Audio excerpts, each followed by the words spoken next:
So I'm Betsy Leondar-Wright, and I'm one of the co-conveners, co-facilitators of the bi-monthly Talking Class webinar series of the Working Class Studies Association. And And I and I'm Jack Metzger, the other co-host who does none of the technical work. but he does the He does all intellectual work. the heavy lifting. He does the heavy lifting of getting Okay, we'll get started. Um, we're the working class, the talking class webinar is breaking with what we've done in the past. In the past, we've had like one-on-one interviews with authors and people doing various research and things like that. Some of them were here. Um, And today we want to just have a more freewheeling discussion about all things working class that have changed since 1955, when the new working class studies originated at Youngstown State University in Ohio. 55. 1995. What did I say? I think you shaved 4 decades there. I'm sorry. 90. 95. Yeah, 95. I'm sorry. Did I say 85? You said No. 55. That's before you were born, Jack. You No, really go back. unfortunately, it's not before I was born. Um, since 1995, and it's a very important date. I'm sorry that I messed it up. And though we want the discussion to be free floating and just sort of like what we talk about at the bar at a conference after the conference is over. Um, I've divided this into two segments. One is about the usage of the term working class, and the other is about the reality of how the working class itself has changed.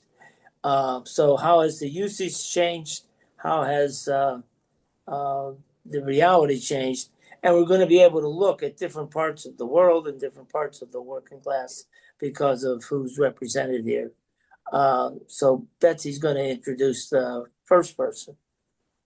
Yeah, so this is a star-studded panel in terms of leadership of creating and perpetuating the Working Class Studies Association. Michael Zweig, I've known for a really long time now, haven't I, Michael? Mike retired as an economics professor from the State University of New York at Stony Brook. And he was really a co-founder um, with one other group of people of the Working Class Studies Association. And we used to meet by every other year at his Center for the Study of Working Class Life. He's got two fabulous books about the U.S. working class.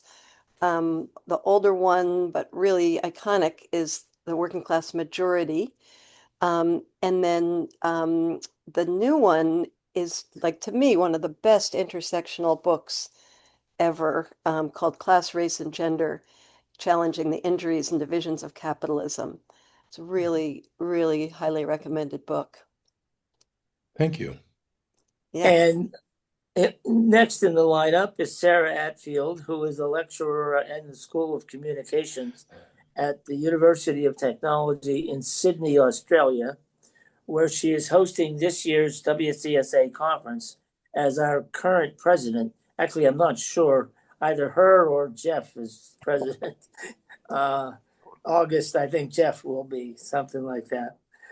Sarah is the editor of the Journal for Working Class Studies and is the author of, among other books, Class on Screen, The Global Working Class in Contemporary Cinema, which I would highly recommend. It's a international tour of the global working class as seen through visual representation in movies,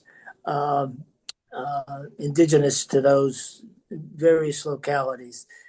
Even though I'll never be able to see all the movies, they're just great descriptions of what happens and what's important in different parts of the world. So that's Sarah. And then Jeff, as Jack mentioned, is the incoming president of the Working Class Studies Association. Jeff is an associate professor in English and cultural studies at Bryant University in Rhode Island. And he's written widely about Filipino and Filipino American life and literature, including extensive work on the Filipino American novelist and poet Carlos Bulosan. Always. Bulosan? Am I saying that right? Yeah, so yeah, we're just thrilled to have you all. This is just such a juicy panel. Okay. Our first question concerns how the usage of the term working class has changed since 1995, when the new working class studies began. And I want to give a little sense of the way I think it changed. My sense is that the change is quite dramatic in the US. In 1995, it was very hard to use the term working class. There was a kind of hangover from the Cold War where the term itself was associated with radical left politics. And was suppressed for a time. But by 1995, it was just sort of a common sense that if you weren't poor and you weren't rich, you were middle class. And since few people were rich and few people were poor, or at least defined themselves as poor, everybody was middle class. So you had this, that was our kind of vernacular class conception. And working class studies really made an effort to divide working class from middle class and understand the differences between them. Today, working class in the United States is widely used in politics, and what it means, it doesn't refer to work, it doesn't refer to occupation, income. It refers to not having a bachelor's degree. And that's because for politics and for surveys, that's an easy thing to ask, whereas occupation and income are much, occupation is almost impossible to ask. And income is this spectrum. So it's either or. Working class is now, if you don't have a bachelor's degree, you're working class. If you do, you're middle class. And there's a lot of fault with that term, but at least working class is now being used. And so I'm wondering, I know, Sarah, that you're quite knowledgeable about the US, but I suspect this was very different in England, where you grew up, and in Australia, where you are now. Am I right about that? Uh, yeah, very different. And just before I say stuff, I just want to acknowledge that I'm zooming in from the land of the Gweagal people of the Darawal Nation here in southern Sydney. So acknowledgement to the Gweagal people. This always was, always will be Aboriginal land. Yes, Jack, very different. And I see there are a few Brits on the call here, so they can feel free to argue with me on this. But in the UK, the term working class is still used a lot. I'd say that people are very conscious of their class status, and people still identify as working class on a daily basis. I think that's pretty common. I think people have a pretty good understanding themselves of what it means or what it feels to be working class in the UK, and to be middle class or other class categories. And even though there have been some sort of shifts in obviously over the decades in what it means to be working class in terms of occupations, I'd say that there's probably a good feeling in the UK that class status is not just based on economic situation or occupation, but there's also that cultural element in there too. And that plays a really important part in the UK in terms of things like your accent, like how you talk, where you live, levels of education, what you do in your spare time. So I think working class as a term is used routinely in the UK and is fairly well understood. I'd say in Australia it's quite different, because class is just not discussed in the same way as it is in the UK, because Australia likes to paint itself as an egalitarian nation. which spoiler alert, is not. But it has that kind of sense that class is not a thing in Australia, even though the class system was transported to Australia with the British invasion. So inequality is firmly entrenched in Australia, even though people don't talk as much about class. But it kind of sort of dips in and out. Sorry, somebody needs to mute themselves. Thanks. It kind of dips in and out of usage. So sometimes it will come in when it's kind of convenient, mostly for politicians to refer to class more explicitly. But there's more euphemisms used for working class. So people get referred to as battlers or aspirational, or in a derogatory term as bogans and so on. So a bit different experience in the UK and Australia, much more explicit in the UK, and it varies here in Australia. In Australia, more like the US, where there's this sense that there aren't these internal class divides, maybe 99% and the 1%, but not more extensive than that. Yeah, and again, it depends on what's going on and whether it's kind of, particularly if it's considered to be politically useful to refer to class and refer to working class people. But that's not to say there aren't people who don't identify as working class, because there are, and they're very proud and staunch communities. But in the more public rhetoric, it doesn't get used as much. Yeah. So, how about for you, Jeff? Do you see the term working class, has it changed among Filipino Americans or in the Philippines? I think you might be muted.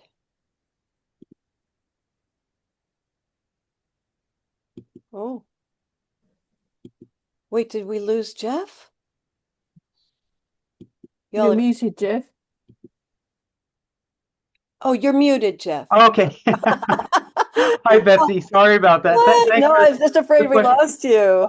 I wanted to go back to the original question that you were asking about not only Filipino Americans, but also Asian Americans. And I think we started talking a little bit about this during the pre-meeting. I think the relationship between Asian America and working class is sort of a complicated relationship, or a relationship that's complicated or even obscured by, I would say, two approaches to thinking about Asian America. One is the model minority myth, which I'm sure we're all familiar with, that was created in 1966 through mass media, the New York Times Magazine and the U.S. World and News Report, that portrayed East Asian Americans, Japanese Americans and Chinese Americans as model minorities.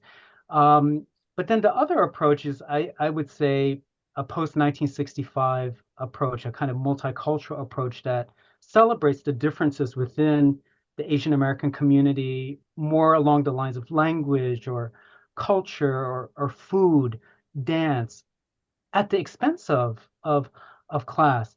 Then there's a third approach. When we think about the term Asian America was actually coined in 1968 by Asian American activists Yuji Ichioka and Emma G at UC Berkeley, when they created the Asian American Political Alliance, that really coincided or really overlapped with the birth of the Asian American movement through the Third World Liberation Strike at San Francisco State. That was 1968 to 1969. And the Asian American movement, and the term at that time, from the perspective of young activists, young Asian American activists, at the core was a working class experience, a working class identity that intersected with race and immigration experience. So it's we think about the term intersectionality. It was the term that, I don't know if they used the term explicitly back then, but they really saw the intersection of working class experiences with being immigrant and being racialized as other. And so the Asian American movement of the late 1960s, what was interesting is that it was connected to working class immigrant communities. Young people were also interested in reclaiming a militant tradition of working class struggle from the 1930s. And so it was that generation, specifically a prolific scholar by the name of Isan Juan Jr., and other Filipino Americans who really brought our attention to Carlos Bulosan, who Yeah. was a Filipino migrant worker who Yeah. saw himself, he might not have used the word working class, but he used the word proletarian. He said, I am a proletarian writer. He adored Richard Wright and other working class authors. And what was interesting about Carlos Bulosan, he was our first Filipino American writer, and he was engaged with proletarian writers in the United States, but also proletarian writers in the Philippines. And so I think working class is something that is very central to an Asian American political identity. And so when I think of somebody like Mandani in New York City, I see sort of an opportunity to reclaim that history. Now, when we think about the Asian American community, it is such a very diverse community, and Mike and I were talking about this in our pre-meeting. It's an incredibly diverse community. But when we look at working class Asian Americans, they tend to be Southeast Asian, Burmese, Hmong Americans. They tend to be immigrant, and they tend to be those for whom English is not perhaps their most proficient language. So that impacts class status. Uh, Now, in terms of the Philippines, I think it's really interesting to think about the concept of working class in the Philippines, and really to understand that is to understand the history of the Philippines, right? It has a long history of colonial occupation, 300 years of Spanish colonial occupation, colonialism that created a feudal system of exploitation. And that system of feudal exploitation was exacerbated by US colonial occupation from 1899 to 1946. And so when you think about working class in the Philippines, we're really thinking about uh, a landless peasantry, right? We're talking about a farming class that does not own its land, right? It's owned by uh, a ruling elite that's supported by historically the U.S. and by foreign companies, and is this population of landless peasants that are exploited that then migrate or leave the Philippines and then create really a massive diaspora of Filipino migrant labor, which I can talk more about as the conversation unfolds. Okay. Mike, what about you? Is the existence of a working class majority still a secret in the US? Oh, I don't know. First, I'd like to thank you for inviting me to be part of this discussion. In 1995, I was starting to think about writing this book, The Working Class Majority. And in 1997, I think I went down to the Economic Policy Institute and did a brown bag lunch there with some preliminary ideas and trying to, try out different things. And I was talking about a title of The Working Class Majority.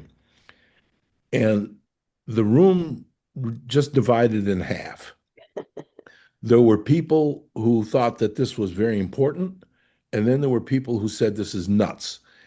And I can't remember who was who, but I can remember very, very clearly somebody said, if I go into a congressman's office and I talk to their staff, or I talk to the boss and I say working class, right away I'm out the door.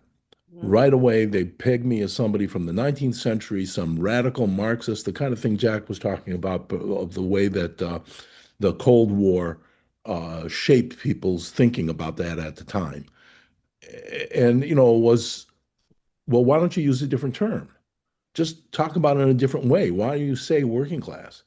And I just said, well, I say working class because there is one and because you can't dodge it. You have to bring that out somehow. I don't have to talk about exploitation. I don't have to talk about the falling rate of profit. I don't have to talk about the organic composition of capital, but I do have to talk about the working class. And gradually, the book came out and Working Class Studies Association much more broadly raised these questions in the American political scene. And the the world itself, the American society itself brought class more to the fore, that it was basically, you couldn't really run away from it. So I think that my experience of it was an intense resistance and then kind of an acceptance first, the working class as an adjective. You could talk about working class people, or you could talk about working class communities, but the working class as a noun was something that was a little dicey. But we could go into the history a little more carefully when these different transitions happened. But I think it did happen that we stopped talking about the working class only as an adjective, and it became a noun. But it became a noun in the political lexicon as a phenomenon of whiteness. Black people who are workers continue to be thought of and organized and discussed as Black people, not as workers. Women in this country continue to be talked about and organized and thought about as women and not as women workers or as workers. So when we talk about, excuse me, when we talk about the working class in this country as a noun, that so often in the political and the cultural and the social sense becomes a characteristic of whiteness. And I think that that's poison. It's just total poison. And so I think that in our research and in our work and in the way we talk to people, the way we organize, we have to overcome that. And that's one of the things I tried to do in this new book, Class, Race, and Gender, was to find ways to discuss that, what might be called intersectionality, or how these things are mutually determined. Um, Now, I think it's also interesting, and I think it's important for us as scholars and as activists to recognize that as class has become more acceptable as a term and as a concept and as a social reality, the capitalist class has not emerged as something that's easily talked about. That's still a big barrier to talk about the capitalist class. Not even Bernie Sanders can talk about the capitalist class. He has to talk about the billionaire class. Well, that's better than talking about the rich. I remember in the year 2000 in the Bush Gore campaign, Bush came up with a plan, some tax plan, and Gore said, "Well, that's just for the top 1%." Hmm. Well, somebody, and this was in the New York Times, I think in the even editorial, somebody had the smart idea to go ask people. Al Gore says that the Bush tax cut is for the top 1%. Are you in the top 1%? 19% of Americans said yes. And an additional 21% said that they thought within the next 10 years they would be rich. So right away, if you just go after the rich, you're talking about 40% of the people of this country in 2000 thought you were talking about them. So we really do, in working class studies, have to unpack a lot about class as power means class as a relationship. And that relationship of the working class is a class relationship to capital. And we have to find ways to talk about that and bring that out so that, we can get back to the days when Scrooge McDuck, if you remember Scrooge McDuck and how much money he had, Scrooge McDuck had 3 cubic acres of money. And he had a diving board that he could dive off into this 3 cubic acres of money. It was just terrific. Now, it's true that that still has class as income or as wealth, which has got its weaknesses. But I would say that, in my experience over the last 30 years, has been the trajectory of our public understanding of class. So I would say that there's some progress there, but I would say that there is still an enormous gap in our understanding of class because we don't address the capitalist class. And there's an enormous weakness in our understanding of class because it's too often conflated with race and understood to be only a phenomenon of white people, where in fact it's a multiracial, multi-gendered every characteristic element of American society. So that's, I guess, where I'll start. Just one other point to pick up on Jeff in his recollection that Asian American came up in 1968, and it was connected to working class issues. Well, I want to have us go back to think about what was going on in 1968. Hmm. In 1968, there was a conflagration in this country of every aspect of society confronting capitalism, confronting the system. And we were getting to know that system as the capitalist system. And so, if you were going to confront the capitalist system, that led you directly to that history of working class uprising and that multinational, multiracial experience of working class organizing in the Wobblies, in the CIO, in the communist movement, that led a lot of the people who were challenging the power of capital in every aspect of society to understand that their challenge was connected to a multifaceted challenge, that we were all in this together. And I think that for the first time in over 50 years, I can smell something of that in America today. That when we come to these No Kings demonstrations, and when we come to these mass mobilizations that we've had, three or four of them since April in the US now, I'm talking, you have people out there from all aspects of life, from every movement, women's rights and reproductive rights and race and all kinds of things are out there. And each person comes from their own um, point of conflict with capital, with the system. But we're all out there on our own, but we're all out there in recognition that we're all in this together. And I think that was the context that's so difficult for us even to remember that such a thing was possible in this country. But it was. And it is something that was just the staff of life at that time. So I think that's helps to explain what Jeff is talking about in that history. Um, but again, in that history, there, as the Maoist movement picked it up and other leftist movements picked it up in the 70s, there was this contradiction that we never did figure out how to solve between working class uprisings and racial and gender and ethnic uprisings. Yeah. And we foundered on that. So Okay. I'll leave it at that. Okay. We don't have any time left for. We're done with our first topic, but if anybody has anything to say, Jeff or Sarah or Betsy, in response to what's been said, go ahead and say it now, and uh, I'll keep you to a strict time limit. Yeah, I think we can have a little bit of back and forth. Mike was answering Jeff, and we also have a question in the chat. Steve Jones is saying, explain the point about how the perception of the U.S. working class as white working class, if you'd want to respond to that. But Let me address that for a minute, Mike. yeah. And I think that has changed, and so much of this is around electoral politics, so that the white working class got defined as a problem that Democrats were losing. But now Democrats are losing Hispanic working class and black men. Some to a fairly minor degree, black working class men.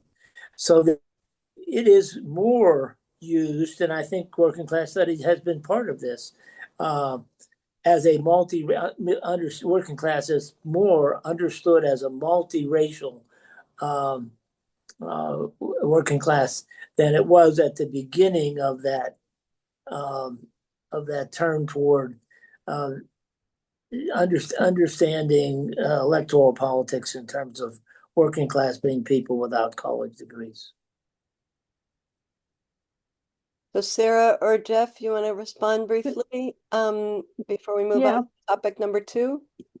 Yeah, if that's okay, I might just jump in there. I think just to take it away from the US experience for a minute, I think one of the things that has really helped with that change, Jack, is the internationalization of working class studies. It's a truly global field, and so there's a lot of experience coming in from different parts of the world. But it does really depend a little bit on what your kind of experience as well and where you're from. Like for somebody like me who grew up in London on a council estate in London, working class was always everybody who was there, and that was very multiracial and very diverse. And so it does depend a little bit on where you're at and who's around you as well. I think in how people, at least on an individual level, perceive working class as white or more diverse. But the reality is that the working class, the global working class, is majority not white people. The majority of working class people around the world are people of color.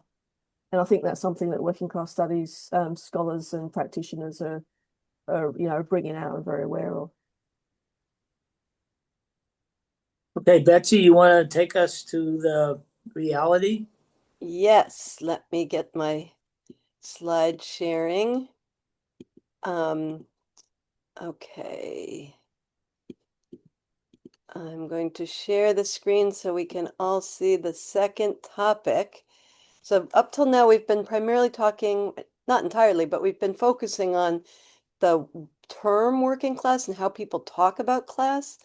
But now we're shifting over to the reality of how has the composition and character of the working class changed in the past 30 years. And yeah, Mike, do you want to start us off? Um, you know, we know Sure.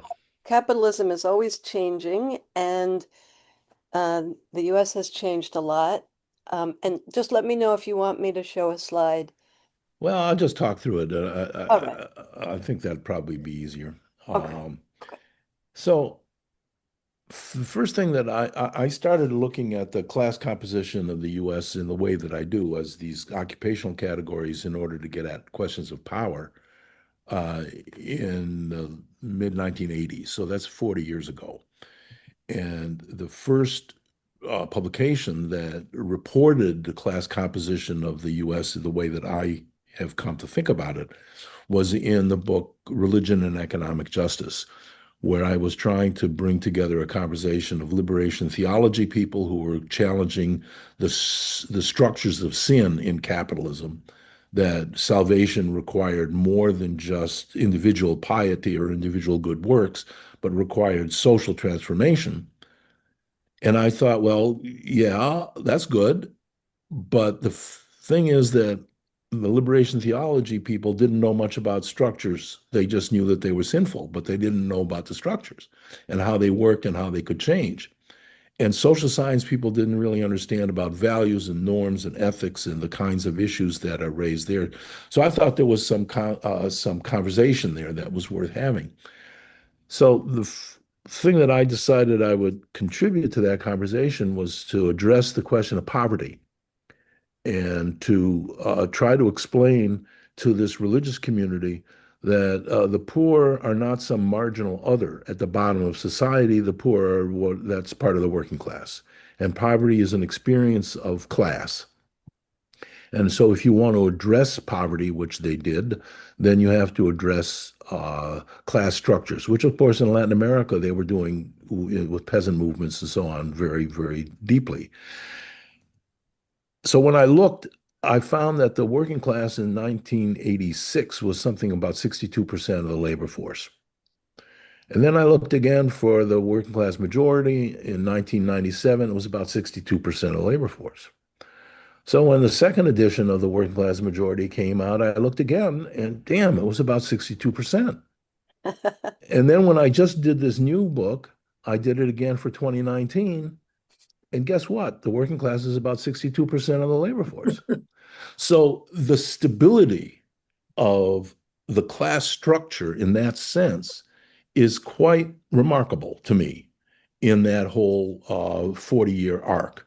Now, within that, there's, of course, been occupations and categories that have gotten more common and others that have retreated.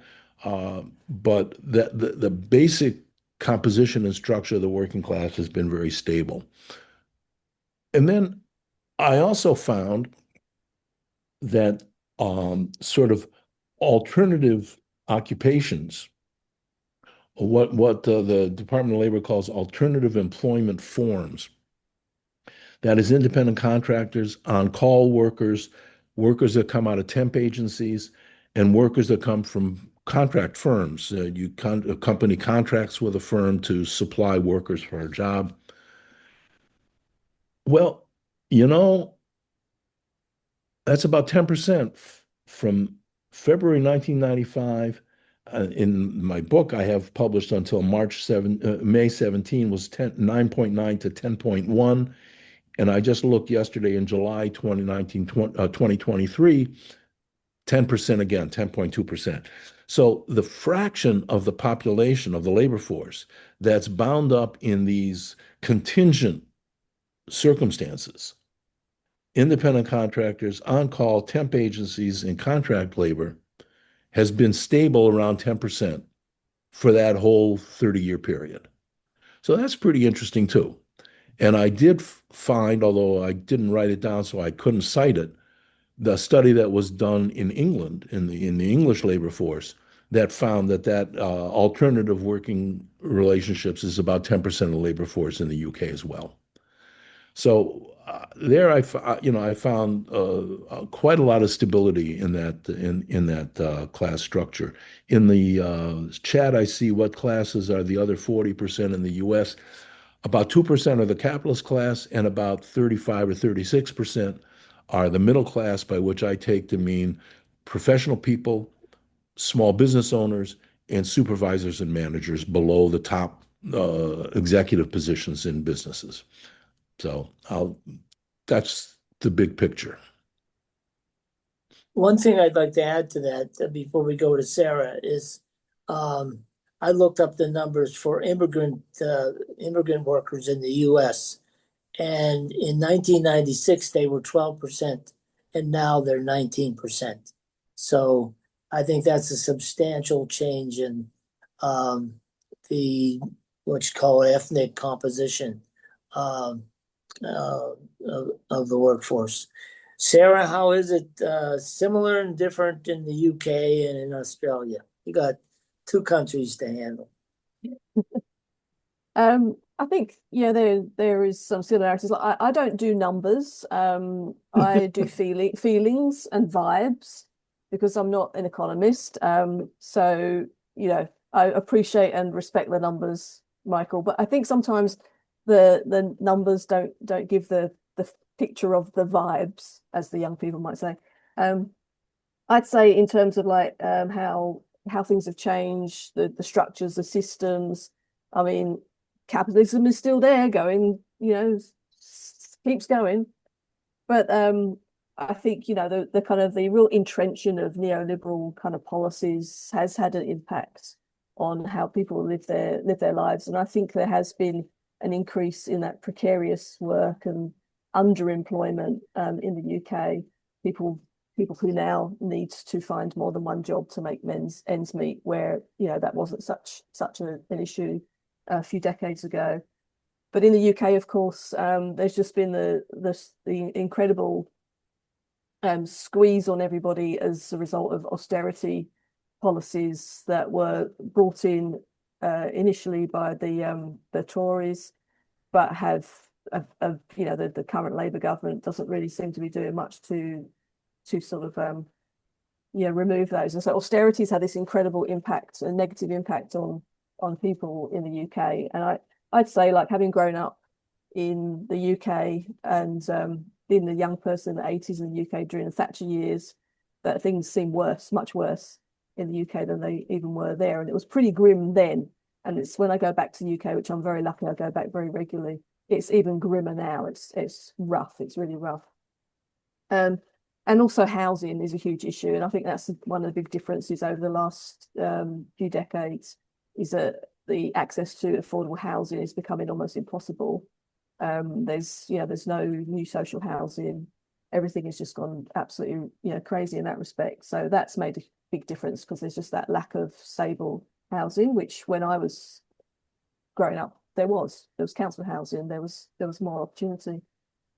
And I'd say in Australia, some of the things are not as bad as they are in the UK. Australia has managed to sort of get out of some of the crises that have occurred in other parts of the world. But again, that increase in precarious work, that's very much a reality. Just what we call casualisation of employment in Australia is enormous. It's huge, and some industries, the majority of workers in those industries are working on casual, hourly by the hour contracts, and particularly impacting women.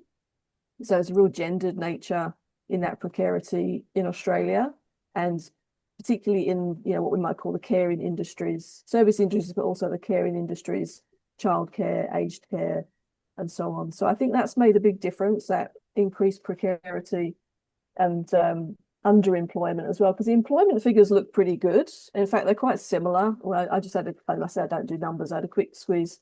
The unemployment rate in Australia, the UK, and the US is pretty much the same. And participation rates are pretty much the same. They're quite high, but it doesn't really measure underemployment and that issue of people having to take on more than one job to make ends meet. So I think that's in terms of the sort of structures are the main differences, but Australia probably faring a little bit better than the UK, I'd say. All right. So how about you, Jeff? Here, let me screen share the question again. You were talking before about Asian Americans in general. We had asked you specifically about in the Philippines and among Filipino Americans, but feel free to answer, of course, about Asian Americans in general. Sure. Thank you so much, Betsy. And first of all, I just want to quickly respond to Mike and his really wonderful discussion of working class as it relates or intersects with race, and some of the challenges in terms of organizing and making connections. And I think we're living in the United States in a moment where we can see how the ruling class is using race to divide the working class, right? Pit sections of the working class against each other. And this will lead me into talking more about Filipinos and the Philippines.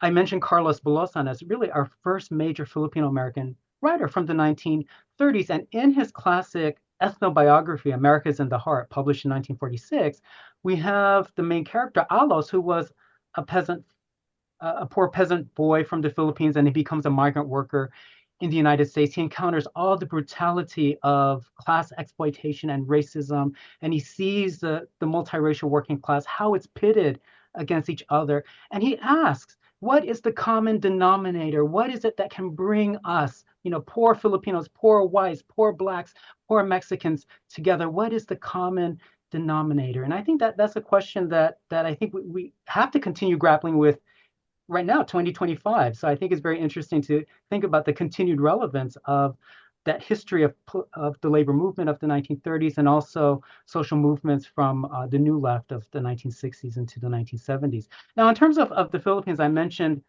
previously that really thinking about class, and when I was, several decades ago, when I became more involved in a political Filipino youth group, and they started talking about class in the Philippines, it was really interesting to me because the political situation and the economic situation is very, very different from the United States or from the West. And so they talked about, the peasantry, and they talk about the need for land reform, and how that's linked to the fact that the Philippines to this day is, grappling with its colonial or now neo-colonial status. I mean, Marcos Jr. visited Trump, and we see how he's pivoting to the U.S. Now 9 U.S. military bases have returned to the Philippines. But it's that context within which a landless peasantry are being forced out of the Philippines. So now we have our number one export is human labor. We have a diaspora of 12 million Filipinos scattered around the world. Over 6,000 Filipinos leave the Philippines each day in search of jobs, right? And the Filipinos who are most vulnerable are what we call OFWs, overseas Filipino workers. And so 4 out of 10 OFWs work in low status or elementary jobs. They're street vendors, they work in construction, they're factory workers, cleaners, domestic helpers, agricultural laborers.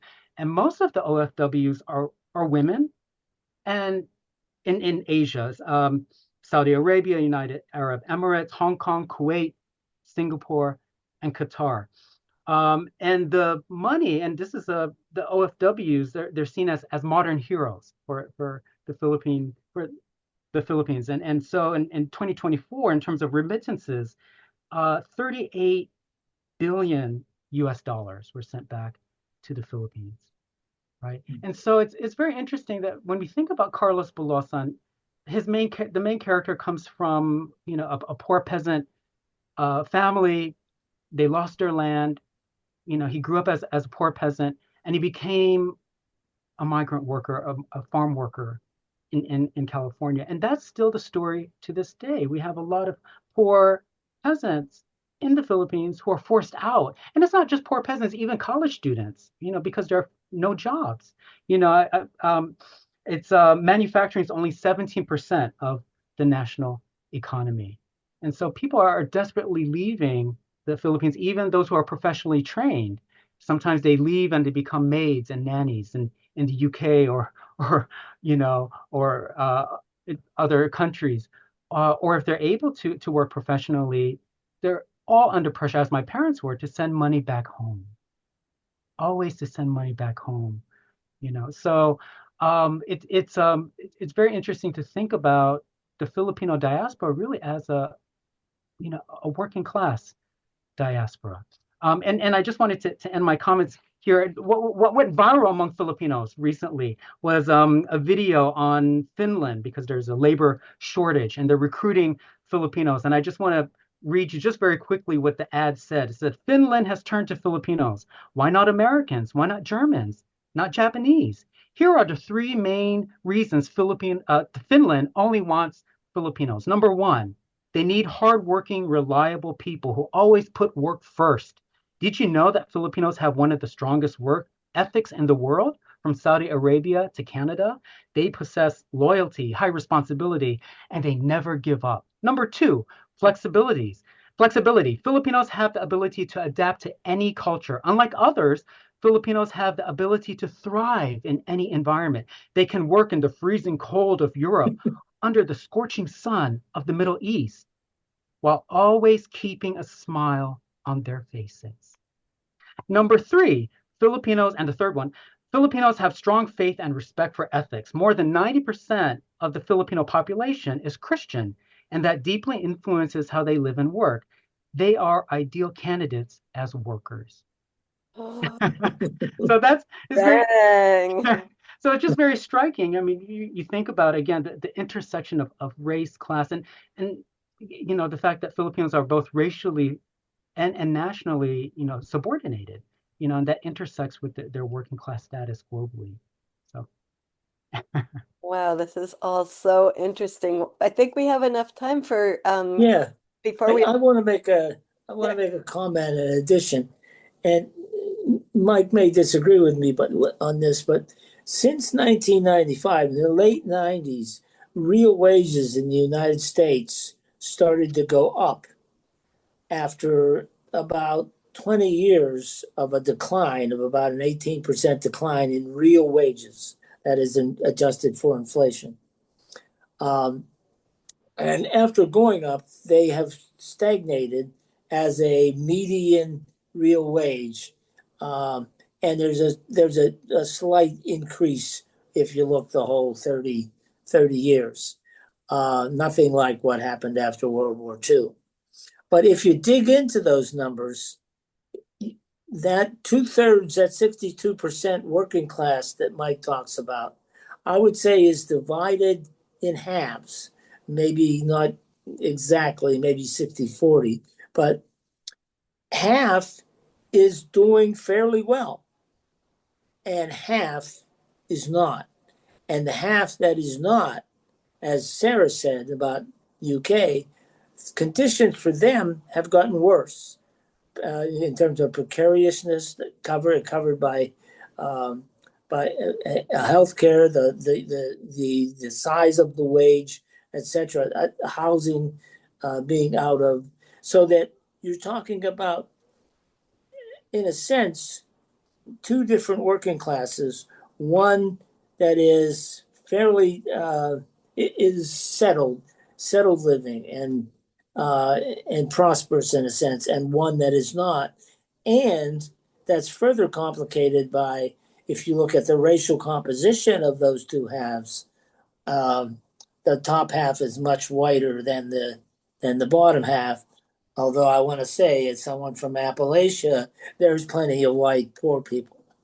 Uh, but those kinds of complications and differences within the working class, uh, immigrants, the differences among Asians between Koreans and Japanese, for example, and um, the, all of these things make the United States a particularly hard nut to crack in terms of working class activity and unity.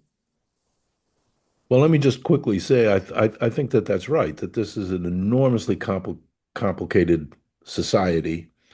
I think that white workers are increasingly under the hammer of capital. And, these deaths of despair that we have read about in white populations are evidence that the reach of capital has come to the white working class or white elements of the working class in ways that have been experienced by people of color for generations who have gotten used to it in a certain kind of way. White people aren't used to it yet.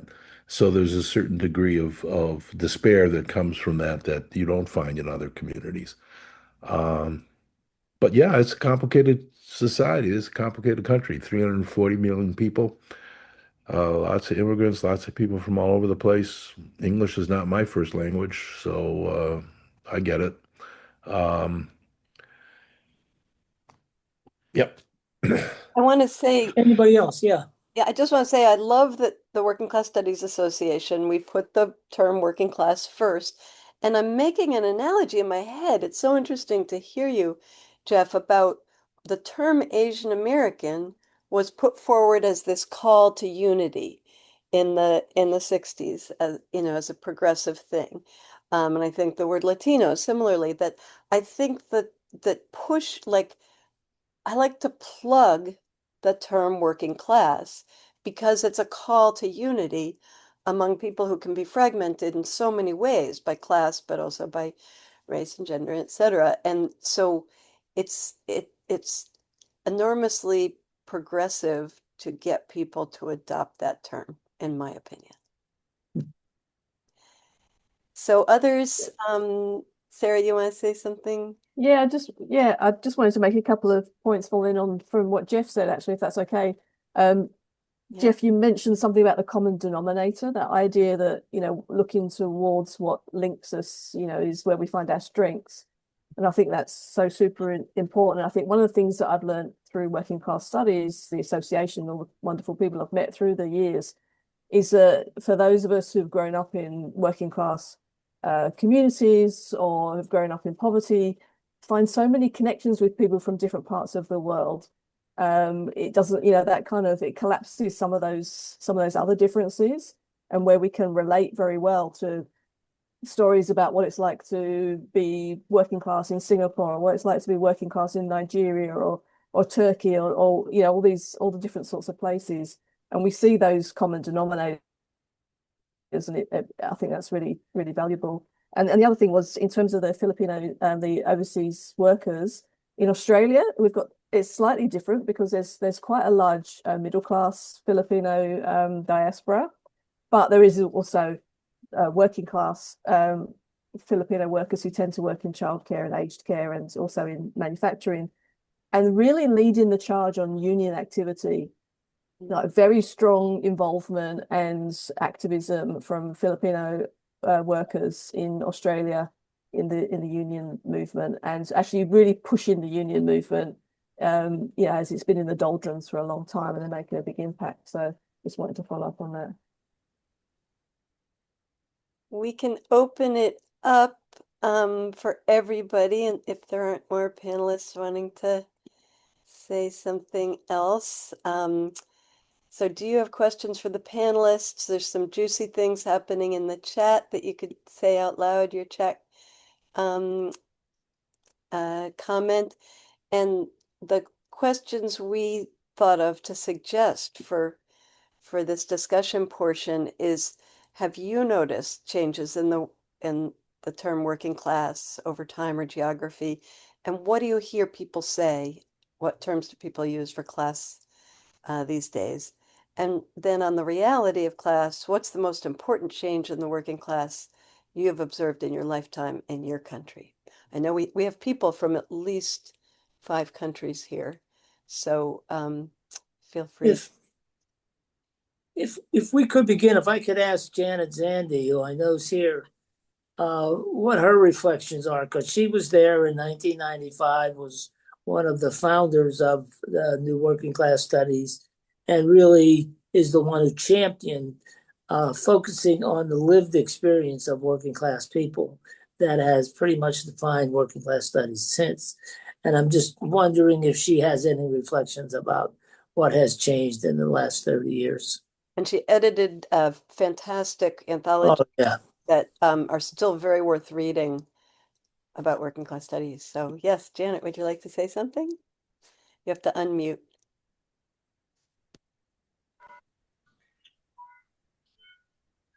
I very much appreciate this conversation, and the idea of our common struggle. Lately, I've been thinking about the difference between identity and affiliation, and I'm more inclined to underscore affiliation these days than identity. And so, if I were to turn to the concept of the working class, I would say it's a kind of collective affiliation of struggle for economic justice. Mm. And rather than income or ethnicity, even, certainly race has to be part of that conversation. But I think we just have to figure out ways of coming together collectively toward the ideal of economic justice. Regarding the academy, I think the big change is the reduction of tenure jobs and the use of adjunct faculty. So you can have a PhD, but be pretty darn poor these days. And so that so that uncertainty about work crosses all kinds of lines. And the struggle and capitalism has to be named every day as the problem. So that's, I mean, Great. Thank you, Janet. it's ongoing. Awesome. So if people want to unmute themselves, or we can read things from the chat, if you want to put your question in the chat. So Or anybody, maybe go down to the bottom and hit the react button at the bottom of your screen and raise your electronic hand. I think that would see you there too. that might work. Yeah. So I was hoping I could just be a very quiet observer and not be called into the conversation Oh, because well. but I'm very concerned about the younger generation, and I appreciate as I approach my 80th year how fortunate I have been to find some area where I could have a sense of location within the academy. That's good. But having working class studies in the academy has been crucial. Yeah. I want to go back to Barbara Robles, your question in the chat, when Mike said about what percent are in the gig economy. You wrote the gig economy is not a blip and is being mismeasured by our statistical agencies. GAO has a good report on how this is mismeasured. Do you want to say a little about that, Barbara?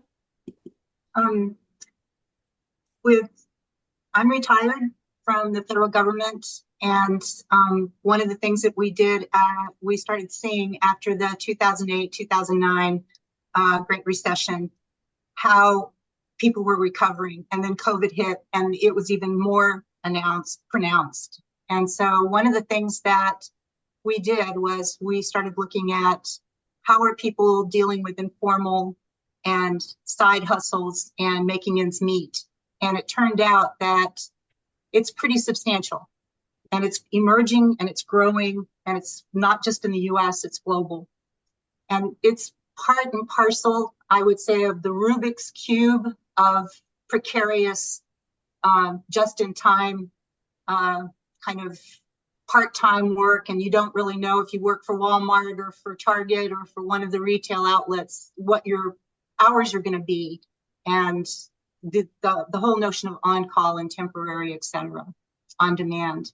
Yeah. So we've got a new way of looking at the labor market that hasn't been there before, and so we've got the people who have W-2s who kind of know everything's going to be taken care of, and then the people who have either cash or 1099s, and it's problematic. And BLS is struggling with its contingent worker survey that it does every 5 years.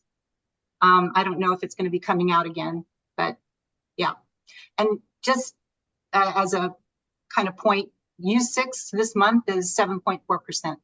So unemployment is not like we think it is. Thank you. Should we go to more in the chat? I don't see any hands going up. Oh, Jeff, yes.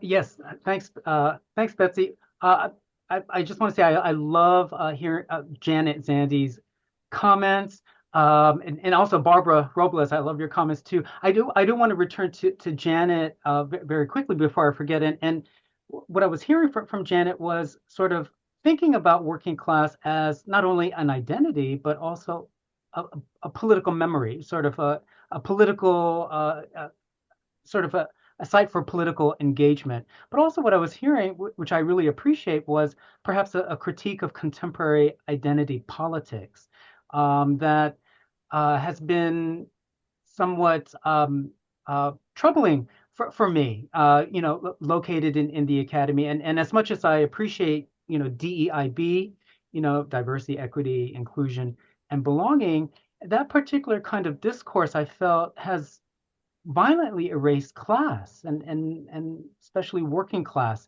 and any kind of ability to look at and critique capitalism head on. So for example, I was required to attend an 8-hour DEIB training last semester, with faculty members. Our university has shifted from DEIB to AI champions now, which is very troubling. But at the 8-hour DEIB workshop that I had to attend as part of my service, they were interested in talking about systemic approaches, systemic this, systemic that, but never once did they talk about capitalism. And at the end of that 8-hour workshop, for all that systemic talk, we're going to talk about systemic change and structural change. The last segment of that 8-hour workshop was focused on microaggressions, bringing it down to the individual, which I find, of course, I think it's important to talk about microaggressions, but it again, we didn't talk about capitalism, we didn't talk about class or the working class.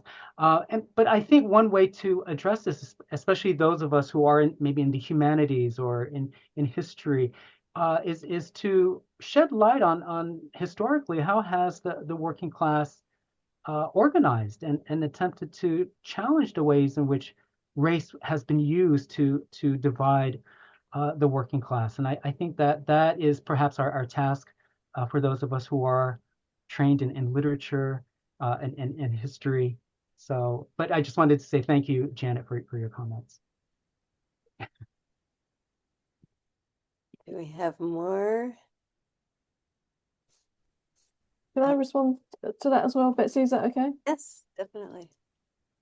And Jeff, I'm thinking of the union movement as well. Like in Australia, there's been great solidarity between unions and Indigenous rights and the rights of other marginalized and oppressed groups in society. But the unions have really taken that on, and that's not just recent. That's less historical. You know, there's history there too. But definitely the role of the union movement, I think, is something to consider as well. Wonder if we want to go to, if nobody's raising their hand, Mike, I just want to ask if Allison Hurst wants to say her comment in the chat first.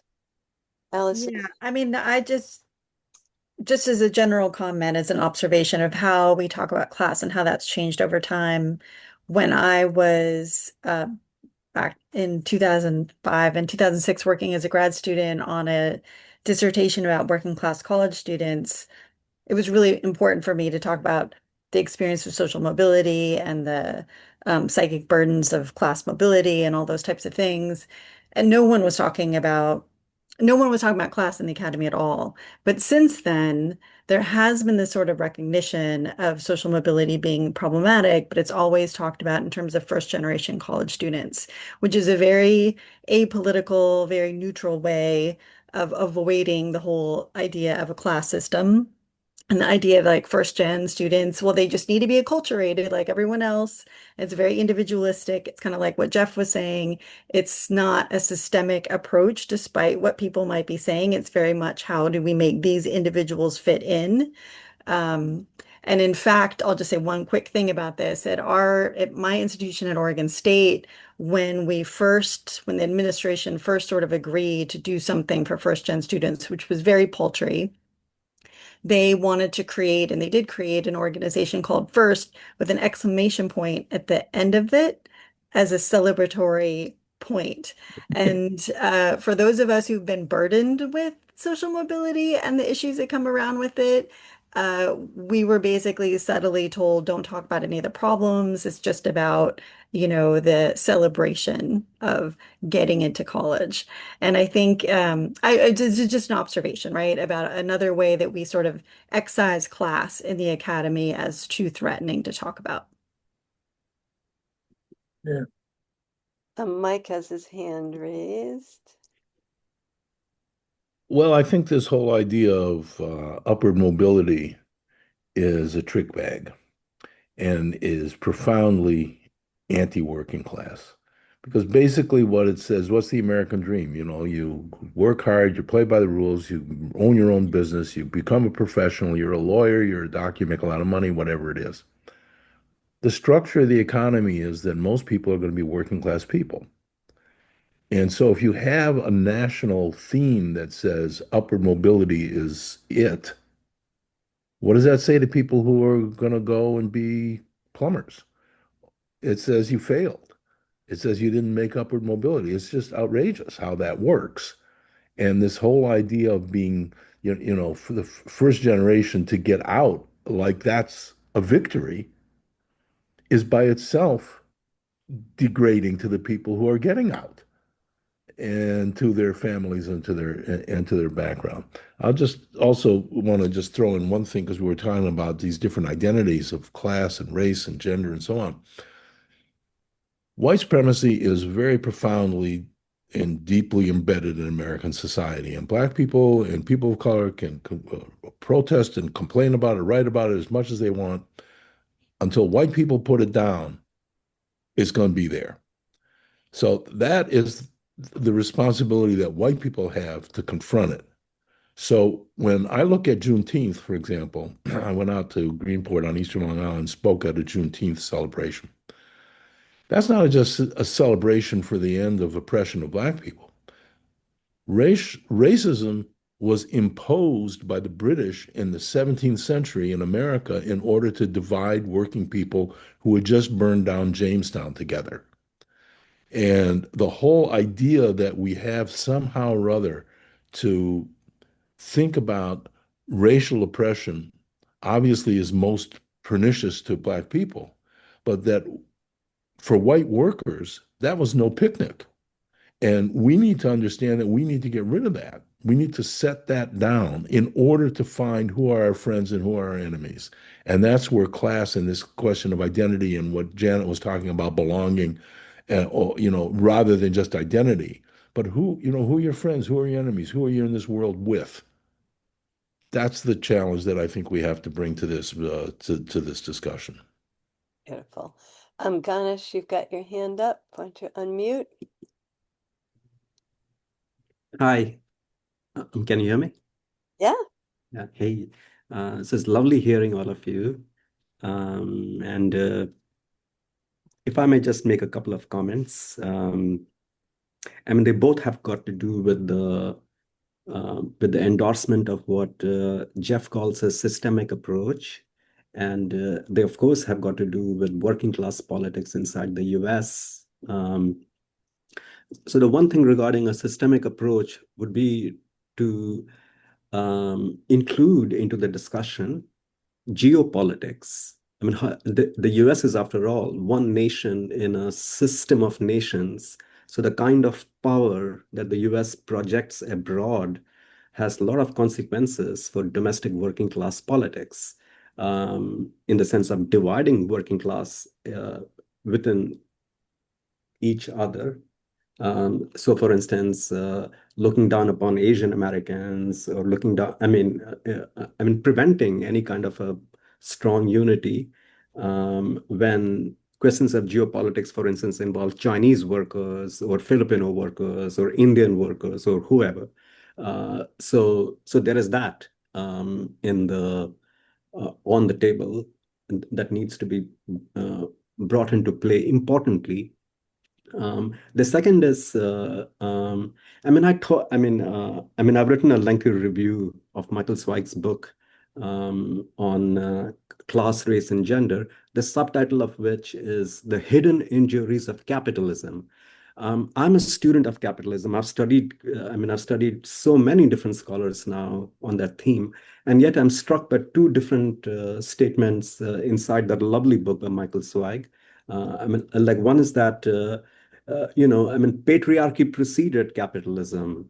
Racism precedes capitalism. So if both patriarchy and racism precede capitalism, then is it really important to prioritize capitalism as such? I'm torn. I'm divided on this question. I don't have I'm not a partisan of one side or the other.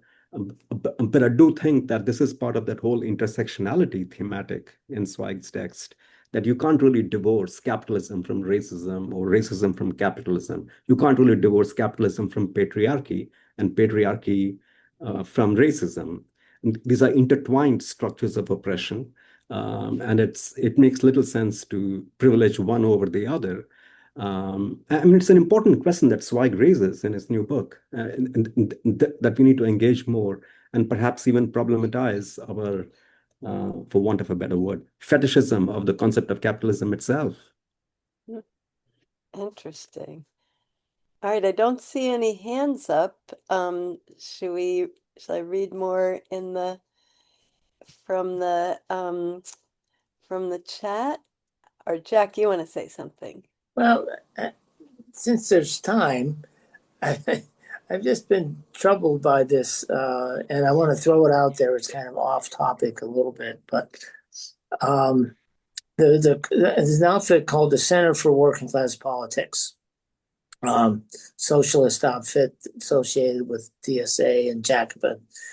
And they've just released a study. It's a massive study about working class political attitudes, social attitudes toward immigration and gay rights and economics and all kinds of things. And the principal thing that they've found is that there is a lot of unanimity on economic issues within the working class and between the working and the middle class. But one of the troubling things that I'm not through the whole study yet, but one of the troubling things that I found in it was that there was a question about inequality. There's a series of questions about inequality of income and wealth.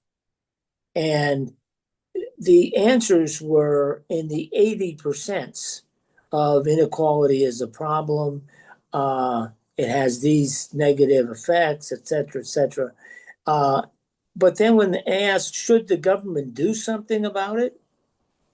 The majority was still there, but it was a 52% majority as opposed to an 80% majority who said this is a significant problem on a number of different levels. And I just wonder, my initial sense is that there is a level of cynicism within the population as a whole, but particularly among working class people, about government doing anything or either of the political parties doing anything, one, that would make a substantial difference, or two, just simply doing what they said they would do. And so, that political dynamic of not having some institutional political force to trust and to believe, hey, this can make a difference. People are very positive toward unions now, much more than in the past, but still, unions are they're not seen as this major agent of possible change in the future, so far as I can see. So I wonder if anybody else has a response to that discrepancy between terrible problem, but I don't believe we can do anything about it. That really rings true. Okay, Michael Bursek, you've got your hands up, and Sarah does. Pardon me, I'm just gonna try and keep this short. I had some teeth removed yesterday, but I just wanted to speak to Jack because I come from a very working class background. I'm studying labor studies at Clear in West Oahu, in Hawaii now, but we talk about systemic criticisms of capitalism. The vast majority of the working class, in my experience within the United States, is completely uncomfortable with even allowing space for that conversation to happen. I think a lot of that has to do with the precariousness of work life in the 21st century and the disappearance of social safety nets. And as someone who studies unions and organized labor, there is a lot of possibility there, but I think the legalistic structures of the United States do not necessarily allow for the type of systemic challenge to the establishment of capital. Yeah, and sorry, I'm getting a little off track, but that's really what I just wanted to say. Yeah, Thank great. you. Thank you, Michael. Sarah, you have your hand up. Yeah, thanks, Betsy, and thanks, Michael, for those comments. Hope you recover from your surgery soon. Just a couple of points on that, Jack, with the political kind of dimensions. I think we see that in the UK as well. There are a lot of people who are sort of turning away from the major parties. Some of them, unfortunately, are turning towards, minor right-wing parties. Some turn to other kind of parties, but generally people are more turning away completely. In the UK, the turnout rates for voting are really low, and people just don't bother. They just don't go to vote. I know a lot of my family in the UK don't bother voting. They say, what's the point? Nobody looks after us. We don't care. The contrast in Australia is interesting, I think, because in Australia we have compulsory voting. And so everybody votes. So we have like, our voting numbers are in the high 90s in terms of participation because you get fined if you don't vote. And I'm all for that, having experienced both systems. It makes people quite politically engaged and makes them kind of care a lot more about who's going to represent them. And I think it stops the real, either the sort of the disconnect where people just kind of don't bother, but also it helps to temper extremism as well, because the majority of people are voting, and the majority of people are not extremists, and so they want just kind of what's best for them and their families and their community. So I think it makes our politics kind of generally more moderate overall. I mean, it's not radical enough for me in many ways, but at least it means that there's a little bit more kind of engagement with politics and and the representation in Parliament in Australia. Great, Sarah. I want to connect this before I call on you, Jeff. I see your hand up. With the Marissa's comment in the chat, there's been a purposeful campaign for decades Yeah. to demonstrate that the government cannot be trusted, and progressive economic policies have been purposely hidden in tax policy, etc., so the people don't see the benefits of government. I really like how you said that, Marissa. And there's I think the feeling of lack of efficacy, like we can't make any difference, is very classed in the US. That who feels like we can make a difference, Hmm. it's our class privileged people. There's a book that's probably largely forgotten now about working class. It's called Working Class in Politics or something like that, by David Crato, where he talked to a ton of working class people about their values and their politics and stuff, and came to that conclusion that there was lots of wish for positive change. There was lots of progressive sentiments, but there was widespread feeling of, there's nothing you can do about it. If we got involved in these movements, it would do no good. So I think that's a lot what needs to be fought is the lack of feeling of efficacy, that we need the belief in collective action and wielding our collective muscles needs to get revived all over our societies, but especially among working class and poverty class people. So Jeff, and then we probably should wrap up. Jeff, why don't you take the Sure. last word and then we'll do the wrap up. Thank you so much, Betsy. And I appreciate the comments from Jack and Michael Bursack and Ganesh.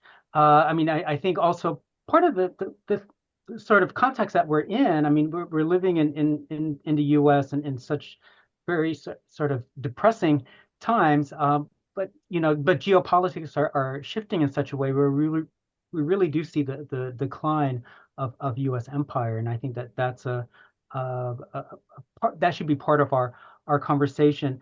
When I was listening to Jack and Michael Bursack, I'm reminded of a recent film that I'm thinking of using in a class, in a future class, is George Monbiot's Neoliberalism, the invisible ideology. And I think that provides the context within which there's such despair with regard to our political system. But I wanted to maybe ask one more question of Mike, and it's such a privilege to be on the same panel as Mike. I play Class Dismissed every semester, and so I see Mike on the big screen, and the students still love that film.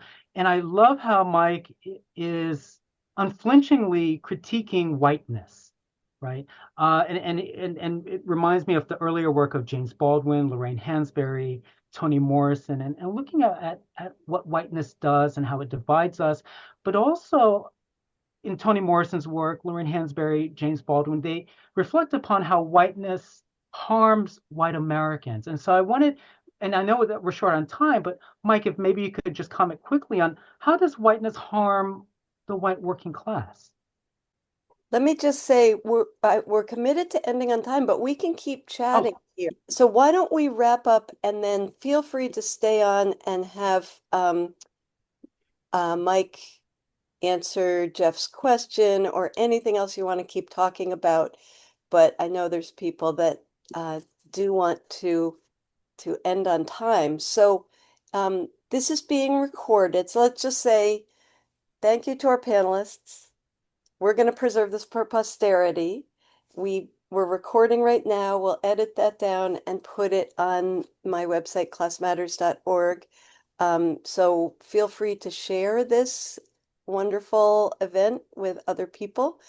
And then we're continuing our every other month uh, rhythm for the Talking Class webinars.